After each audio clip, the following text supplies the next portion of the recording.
Good evening, ladies and gentlemen. I'm Johnny Mack, better known as the Magnificent One. And I don't say that to just to walk around and boast and act like I'm somebody, but I say that because the title works with my name, and what we're trying to do is brand ourselves. Tonight, I want to talk about my latest book, and it's called "What's Luck Got to Do with It?" And of course, luck has nothing to do with it at all in reality, because see, luck is just a serendipitous expression of reality, something that happens that we have no control over. So luck has absolutely nothing at all to do with it, but at the same time, luck has everything to do with it when you consider the source and consider what's going on. In this book, I've created several fictional characters, a young man named Charlie and his mentor, who's named Mr. Deal. And Charlie is down on his luck. Charlie is having some very difficult problems. And Charlie looks up one day and he's ran out of gas. He's going over his friend's house to borrow money for gas. And he's just having a string of what he considers bad luck.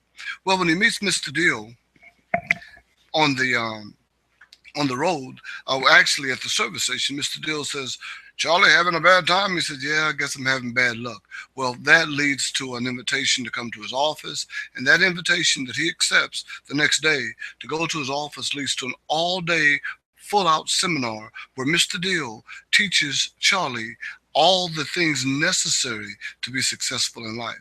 And that's all that the average person needs, is just an opportunity to learn these skill sets and these processes of what success is all about. So in this book, Charlie learns about the ladder, the umbrella,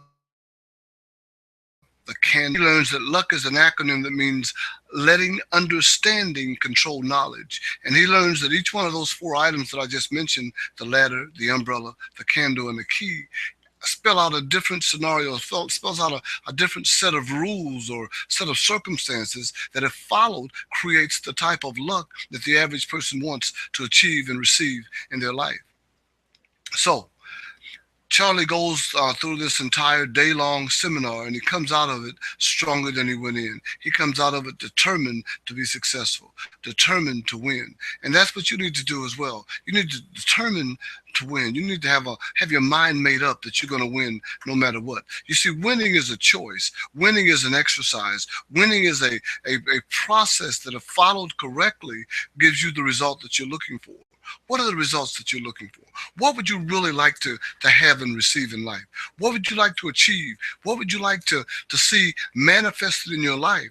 You know, the average person, when they're asked that question, can come up with no answers. And that's the biggest problem that we face. You see, the lack of knowledge, the lack of clarity, the lack of having a clear cut plan of exactly what you want out of life from beginning to end is the reason that most people end up with things that they're not satisfied with. They end up with circumstances and situations that they're not happy with because they didn't properly plan it. They just allowed it to happen, and then what happened they wasn't satisfied with, or they don't enjoy, they don't look forward to it, they're not pleased with the end result.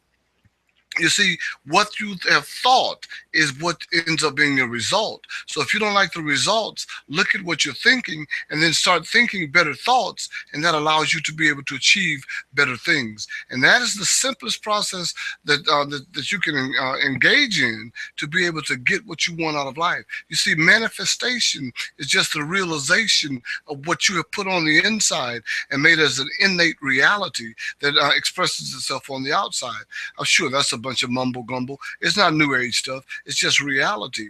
What you focus on, what you consider on a regular and consistent basis, is what finally begins to manifest itself.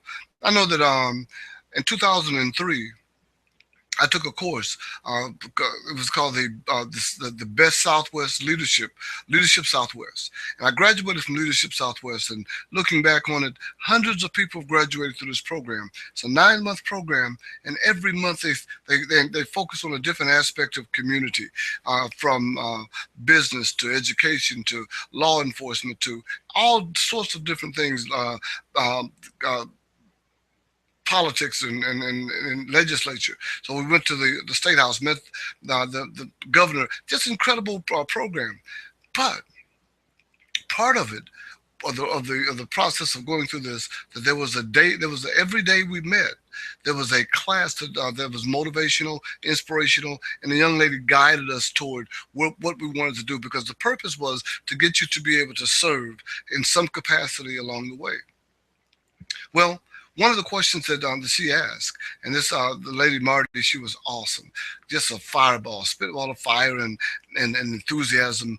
And she says, "Where do you see yourself 5 years from now? Where do you see yourself 10 years? What is the number one guiding goal that you just what you want to accomplish more than anything possible?" And I said, I want to write books. I said, I want to write 10 books. I said, I want to write and publish and have 10 books. No, I said 100 books. And that was in 2003. Today, I have 7 done, 8 on the way, and I'm looking closer and closer to being able to accomplish those 100 books. But when I said it, when I began, when I set that goal out there was no way possible. I hadn't written one book. I didn't have any way of publishing it. I had no clue on what to do to make this a successful endeavor. So I'm saying to you today, if you want to be successful, if you don't want to just rely on luck, if you would like to see the success you want, then you have to begin it. You have to write it down, and you have to move forward toward accomplishing it. It's not going to happen because you want to. You've got to make the decision and then be a part of that vision. Thank you. And once again, this is J Mac saying, you determine what happens to you.